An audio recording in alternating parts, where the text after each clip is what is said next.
Hi, Namaste. My name is Seema and I welcome you all to my channel Seema Learning Academy. Today we are going to read ICICI साहित्य सागर संक्षिप्त कहानियां नेताजी का चश्मा लेखक स्वयं प्रकाश। स्वयं प्रकाश का जन्म 20 जनवरी 1947 को मध्य प्रदेश के इंदौर नामक शहर में हुआ। आजकल आप भोपाल में रहकर साहित्य सृजन कर रहे हैं तथा वसुधा पत्रिका के संपादन से जुड़े हैं। स्वयं प्रकाश जी एक सशक्त उपन्यासकार तथा कहानीकार हैं। अब तक उनके 13 कहानी संग्रह प्रकाशित हो चुके हैं। इनमें सूरज कब निकलेगा, आएंगे अच्छे दिन भी तथा आदमी जात का आदमी बहुचर्चित है। इनकी कहानियों का अनुवाद रूसी भाषा में भी हुआ है। उनके विनय और ईंधन उपन्यास भी अत्यंत लोकप्रिय है। हम सफरनामा इनके रेखा चित्रों का संकलन है। इन्हें वर्ष 2011 के प्रतिष्ठित आनंद सागर कथाक्रम सम्मान से सम्मानित किया गया। इन्हें राजस्थान साहित्य अकादमी के रंगोई राघव पुरस्कार, पहल सम्मान, वनमाली पुरस्कार आदि से भी पुरस्कृत किया गया है। इनकी कहानियों में वर्ग शोषण के विरुद्ध चेतना है। Now let us start Netaji का चश्मा। हालदार साहब को हर 15वें दिन कंपनी के काम के सिलसिले में उस कस्बे से गुजरना पड़ता था। कस्बा बहुत बड़ा नहीं था जिसे पक्का मकान कहा जा सके, वैसे कुछ ही मकान, और जिसे बाजार कहा जा सके वैसा एक ही बाजार था। कस्बे में एक लड़कों का स्कूल, एक लड़कियों का स्कूल, एक सीमेंट का छोटा सा कारखाना, 2 ओपन एयर सिनेमा घर और एक तो नगर पालिका भी थी। नगर पालिका थी तो कुछ न कुछ करती भी रहती थी। कभी कोई सड़क पक्की करवा दी, कभी कुछ पेशाबगर बनवा दिए, कभी कबूतरों की छतरी बनवा दी, तो कभी सम्मेलन करवा दिया। इसी नगर पालिका के किसी उत्साही बोर्ड या प्रशासनिक अधिकारी ने एक बार शहर के मुख्य बाजार के कुछ चौराहे पर नेताजी सुभाष चंद्र बोस की एक संगमरमर की प्रतिमा लगवा दी। यह कहानी उसी प्रतिमा के बारे में है, बल्कि उसके भी एक छोटे से हिस्से के बारे में। पूरी बात तो अब पता नहीं, लेकिन लगता है कि देश के अच्छे मूर्तिकारों की जानकारी नहीं होने और अच्छी मूर्ति की लागत अनुमान और उपलब्ध बजट से कहाँ बहुत ज्यादा होने के कारण काफी समय ऊहापोह और चिट्ठी पत्री में बर्बाद हुआ होगा, और बोर्ड की शासनावधि समाप्त होने की घड़ियों में किसी स्थानीय कलाकार को ही अवसर देने का निर्णय किया गया होगा, और अंत में कस्बे के इकलौते हाई स्कूल के इकलौते ड्राइंग मास्टर, मान लीजिए मोतीलाल जी को ही यह काम सौंप दिया गया होगा, जो महीने भर में मूर्ति बनाकर पटक देने का विश्वास दिला रहे थे। जैसा ही कहा जा चुका है, मूर्ति संगमरमर की थी, टोपी की नोक से कोट के दूसरे बटन तक कोई 2 फुट ऊंची, जिसे कहते हैं बस्ट, और सुंदर थी। नेताजी सुंदर लग रहे थे, कुछ मासूम और कमसीन। फौजी वर्दी में मूर्ति को देखते ही दिल्ली चलो और तुम मुझे खून दो वगैरह याद आने लगते थे। इस दृष्टि से यह सफल और सराहनीय प्रयास था। केवल एक चीज की कसर थी जो देखते ही खटकती थी। नेताजी की आंखों पर चश्मा नहीं था, यानी चश्मा तो था लेकिन संगमरमर का नहीं था। एक सामान्य और सचमुच के चश्मे का चौड़ा काला फ्रेम मूर्ति को पहना दिया गया था। हालदार साहब जब पहली बार इस कस्बे से गुजरे और चौराहे पर पान खाने रुके, तभी उन्होंने इसे लक्षित किया और उनके चेहरे पर एक कौतुक भरी मुस्कान फैल गई। वाह भाई, यह आइडिया भी ठीक है। मूर्ति पत्थर की, लेकिन चश्मा रियल। जीप कस्बा छोड़कर आगे बढ़ गई, तब भी हालदार साहब इस मूर्ति के बारे में ही सोचते रहे और अंत में इस निष्कर्ष पर पहुंचे कि कुल मिलाकर कस्बे के नागरिकों का यह प्रयास सराहनीय ही कहा जाना चाहिए। महत्व मूर्ति के रंग रूप या कद का नहीं, उस भावना का है, वरना तो देशभक्ति भी आजकल मजाक की चीज होती जा रही है। दूसरी बार जब हालदार साहब उधर से गुजरे तो उन्हें मूर्ति में कुछ अंतर दिखाई दिया। ध्यान से देखा तो पाया कि चश्मा दूसरा है। पहले मोटे फ्रेम वाला चौकोर चश्मा था, अब तार के फ्रेम वाला गोल चश्मा है। हालदार साहब का कौतुक और बढ़ा। वाह भाई, क्या आइडिया है। मूर्ति कपड़े नहीं बदल सकती, लेकिन चश्मा तो बदल ही सकती है। तीसरी बार फिर नया चश्मा था। हालदार साहब को आदत पड़ गई हर बार कस्बे से गुजरते समय चौराहे पर रुकना, पान खाना और मूर्ति को ध्यान से देखना। एक बार जब कौतूहल दुर्दमनीय हो उठा तो पान वाले से ही पूछ लिया, क्यों भाई, क्या बात है, यह तुम्हारे नेताजी का चश्मा हर बार बदल कैसे जाती है। पान वाले के खुद के मुंह में पान ठूसा हुआ था। वह एक काला, मोटा और खुशमिजाज आदमी था। हालदार साहब का प्रश्न सुनकर वह आंखों ही आंखों में हंसा। उसकी तोंद थिरकी। पीछे घूमकर उसने दुकान के नीचे पान थूका और अपनी लाल काली बत्ती सी दिखाकर बोला, कैप्टन चश्मे वाला करता है। क्या करता है?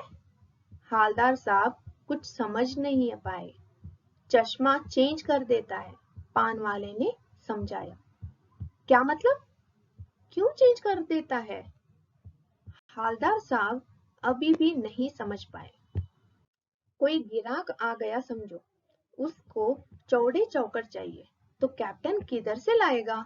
तो उसको मूर्ति वाला दे दिया, उधर दूसरा बिठा दिया। अब हालदार साहब को कुछ समझ में आई।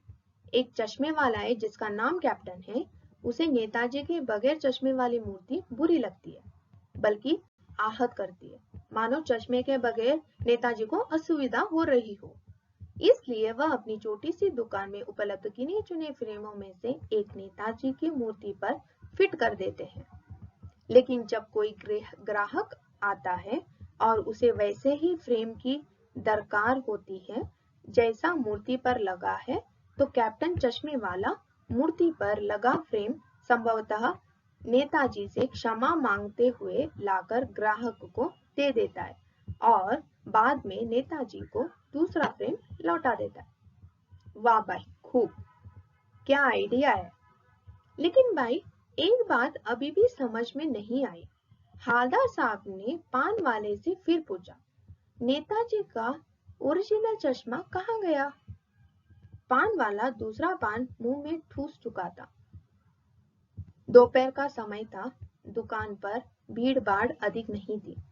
वह फिर आंखों ही आंखों में हंसा। उसकी तोंद थिरकी, कत्ते की डंडी फेंक, पीछे मुड़कर उसने नीचे पीक थूकी और मुस्कुराता हुआ बोला, मास्टर बनाना भूल गया। पान वाले के लिए यह एक मजेदार बात थी, लेकिन हालदार साहब के लिए चकित और द्रवित करने वाली। यानी वह ठीक ही सोच रहे थे। मूर्ति के नीचे लिखा, मूर्तिकार मास्टर मोतीलाल। वाकई ही कस्बे का अध्यापक था। बेचारे ने महीने भर में मूर्ति बनाकर पटक देने का वादा कर दिया होगा। बना भी ली होगी, लेकिन पत्थर में पारदर्शी चश्मा कैसे बनाया जाए, कांच वाला, या तय नहीं कर पाया होगा, या कोशिश की होगी और असफल रहा होगा, या बनाते बनाते कुछ और बारीकी के चक्कर में चश्मा टूट गया होगा, या पत्थर का चश्मा अलग से बनाकर फिट किया होगा और वह निकल गया होगा। उफ! हालदार साहब को यह सब कुछ बड़ा विचित्र और कौतुक भरा लग रहा था। इन्हीं ख्यालों में खोए खोए पान के पैसे चुकाकर चश्मे वाले की देशभक्ति के समक्ष नतमस्तक होते हुए वह जीप की तरफ चले। फिर रुके, पीछे मुड़े और पान वाले के पास जाकर पूछा, क्या कैप्टन चश्मे वाला नेताजी का साथी है या आजादी हिंद फौज का भूतपूर्व सिपाही? पान वाला नया पान खा रहा था। पान पकड़े अपने हाथ को मुंह से 1.5 इंच दूर रोककर उसने हालदार साहब को ध्यान से देखा, फिर अपनी लाली काली बत्ती सी दिखाई और मुस्कुराकर बोले, नहीं, साथ वो लंगड़ा क्या जाएगा फौज में? पागल है पागल, वो देखो वो आ रहा है, आप उसी से ही बात कर लो, फोटो वोटो चिपवा दो उसका कहीं। हालदार साहब को पान वाले द्वारा एक देशभक्त का इस तरह मजाक उड़ाया जाना अच्छा नहीं लगा। मुड़कर देखा तो अवाक रह गया। एक बेहद बूढ़ा मरियल सा लंगड़ा आदमी सिर पर गांधी टोपी और आंखों पर काला चश्मा लगाए एक हाथों में एक छोटी सी संदूकची और दूसरे हाथ में एक बांस पर टंगे बहुत से चश्मे लिए और अभी अभी एक गली से निकला था और अब एक बंद दुकान के सहारे अपने बांस टिका रहा था, तो इस बेचारे की दुकान भी नहीं, फेरी लगाता है। हालदार साहब चक्कर में पड़ गए। पूछना चाहते थे, इसे कैप्टन क्यों कहते हैं? क्या यही इसका वास्तविक नाम है? लेकिन पान वाले ने साफ बता दिया था कि वह इस बारे में और बात करने को तैयार नहीं। ड्राइवर भी बेचैन हो रहा था, काम भी था। हालदार साहब जीप में बैठकर चले गए। 2 साल तक हालदार साहब अपने काम के सिलसिले में उस कस्बे से गुजरते रहे और नेताजी की मूर्ति में बदलते हुए चश्मे को देखते रहे। कभी गोल चश्मा होता तो कभी चौकोर, कभी लाल, कभी काला, कभी धूप का चश्मा, कभी बड़े कांचों वाला गोगो चश्मा, पर कोई न कोई चश्मा होता जरूर। उस धूल भरी यात्रा में हालदार साहब को कौतुक और प्रफुल्लता के कुछ क्षण देने के लिए। फिर एक बार ऐसा हुआ कि मूर्ति के चेहरे पर कोई भी कैसा भी चश्मा नहीं था। उस दिन पान की दुकान भी बंद थी। चौराहे की अधिकांश दुकानें बंद थी। अगली बार भी मूर्ति के आंखों पर चश्मा नहीं था। हालदार साहब ने पान खाया और धीरे से पान वाले से पूछा, क्यों भाई, क्या बात है?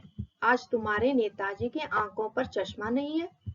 पान वाला उदास हो गया। उसने पीछे मुड़कर मुंह का पान नीचे थूका, सिर झुकाकर अपनी धोती के सिरे से आंखें पोंछता हुआ बोला, साहब कैप्टन मर गया। और कुछ नहीं पूछ पाए हालदार साहब। कुछ पल चुपचाप खड़े रहे, फिर पान के पैसे चुकाकर जीप में आ बैठे और रवाना हो गए। बार बार सोचते, क्या होगा उस कौम का जो अपने देश की खातिर घर गृहस्थी जवानी जिंदगी सब कुछ होम कर देने वाले पर भी हंसती है और अपने लिए बिकने के लिए मौके ढूंढते हैं। दुखी हो गए। 15 दिन बाद फिर उसी कस्बे में गुजरे। कस्बे में घुसने से पहले ही ख्याल आया कि कस्बे की हृदय स्थली में सुभाष की प्रतिमा अवश्य ही प्रतिष्ठापित होगी, लेकिन सुभाष की आंखों पर चश्मा नहीं होगा, क्योंकि मास्टर बनाना भूल गया और कैप्टन मर गया। आज वहां रोकोगे नहीं, पान भी नहीं खाएंगे, मूर्ति की तरफ देखेंगे भी नहीं, सीधे निकल जाएंगे। ड्राइवर से कह दिया, चौराहे पर रुकना नहीं, आज बहुत काम है, पान आगे कहीं खा लेंगे। लेकिन आदत से मजबूर आंखें चौराहे आते ही मूर्ति की तरफ उठ गई। कुछ ऐसा देखा कि चीखे, रोको। जीप स्पीड में थी। ड्राइवर ने जोर से ब्रेक मारी। रास्ता चलते लोग देखने लगे। जीप रुकते न रुकते हालदार साहब जीप से कूदकर तेज-तेज कदमों से मूर्ति की तरफ लपके और उसके ठीक सामने जाकर अटेंशन में खड़े हो गए। मूर्ति की आंखों पर सरकंडे से बना छोटा सा चश्मा रखा हुआ था, जैसा बच्चे बना लेते हैं। हालदार साहब भावुक है। इतनी सी बात पर उनकी आंखें भर आई। स्वयं प्रकाश। With this, we have come to an end of this chapter reading of Netaji Ka Chashma. I hope you are going to complete today's challenge. With this, I will end this chapter reading session. Dhanyavad.